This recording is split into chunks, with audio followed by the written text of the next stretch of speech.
திருப்பூர் மாவட்டம் பல்லடம் அருகே கோவை திருச்சி தேசிய நெடுஞ்சாலையில் அமைந்துள்ள அண்ணா நகர் பகுதியில் உள்ள குஜராத் பகுதியை சேர்ந்த பரத் பட்டேல் என்பவரது மரக்கடை ஒன்று திடீரென நள்ளிரவில் தீப்பற்றி எரிந்தது. மின்சார கசிவு காரணமாக பற்றி எரிந்த இந்த தீ விபத்தால் 3 மணி நேரத்திற்கும் மேலாக போராடிய தீயணைப்பு வீரர்கள் தீயை கட்டுக்குள் கொண்டு வந்தனர். இப்பகுதியில் நள்ளிரவில் இதனால் பரபரப்பு ஏற்பட்டது.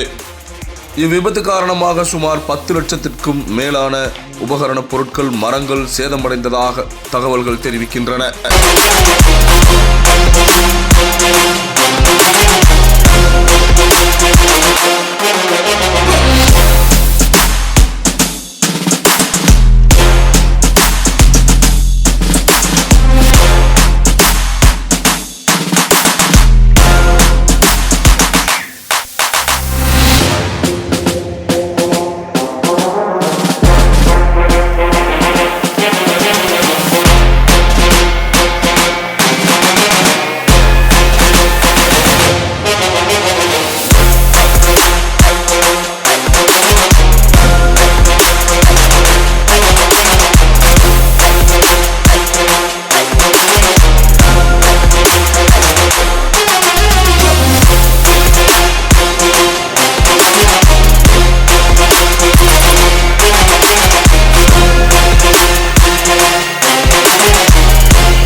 அந்த முறை வந்து அந்த வீடு பாதுகாப்பாக